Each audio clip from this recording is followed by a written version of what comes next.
Pour qui s'intéresse à la nature aujourd'hui, vraiment, on pourrait dire que tout va mal. Il y a énormément de dossiers qui sont quand même assez sinistrés. Mais en fait, non, tout ne va pas mal. Il y a des choses qui vont même très très bien. Il y a des progrès.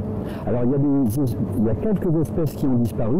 Pas tant qu'on dit, quelquefois, on dit qu'il y en a des milliers par jour, il ne faut pas exagérer non plus. Mais il y en a aussi qui réapparaissent, ou au moins qui avaient disparu dans un coin, et qui réapparaissent. C'est le cas en France, par exemple. Le loup a disparu, il revient. Et pour moi, c'est une très très bonne nouvelle, le retour du loup. Alors évidemment, il pose quelques problèmes, avec quelques élevages qui protègent peu ou mal leur brebis, mais sinon, globalement, le loup, c'est une très bonne nouvelle. Ça pourrait être une énorme cause de rentabilité économique avec l'écotourisme. Il y a des gens qui paieraient cher pour entendre le loup dans nos montagnes. Donc c'est une bonne nouvelle, le loup. Il y en a plein, mais comme ça. Moi, quand j'étais petit, voir un héron ou une bille, c'était rarissime.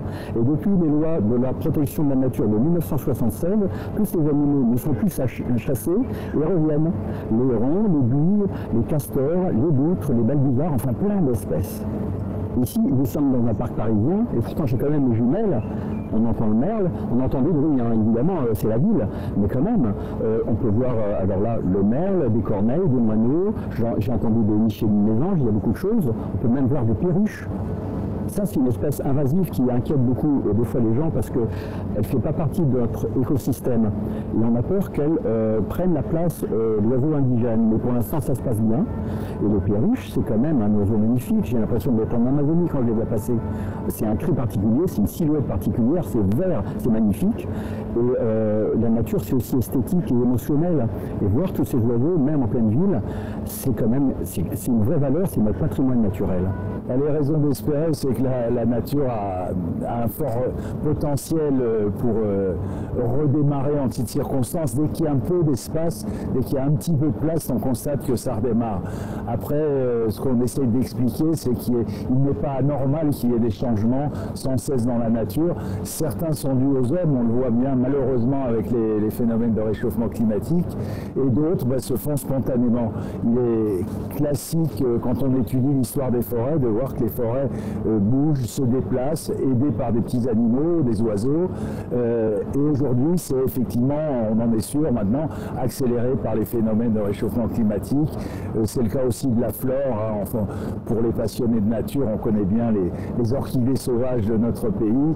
Et celles-ci, celles qu'on observait autrefois dans le sud, sont observées maintenant en Normandie, dans le nord de la France, voire même pour certaines espèces jusqu'en Angleterre. Dans le monde des oiseaux, les mêmes évolutions se font, mais ce qu'on imaginait être très lent autrefois, par exemple qu'une espèce décide de migrer ou de ne pas migrer, on pensait que ça se jouait sur des milliers d'années, peut-être 5000 ans, 10 000 ans, on se rend compte qu'en quelques petites années, certaines espèces changent leur modalité pour décider de partir ou de rester. Des espèces très connues, comme les cigognes par exemple, ou un tout petit peu moins connues, mais presque plus spectaculaires, puisqu'on en voit des centaines de milliers dans notre pays que le public ne connaît pas forcément.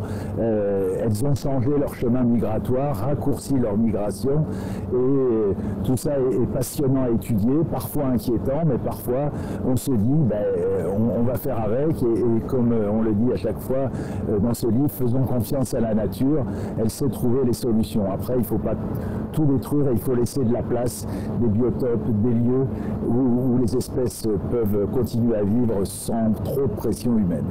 Quelques dizaines d'années, des kangourous qui ont été apportés pour le public dans un parc, le parc de Sauvage, dans les Yvelines, et certains d'entre eux se sont évadés.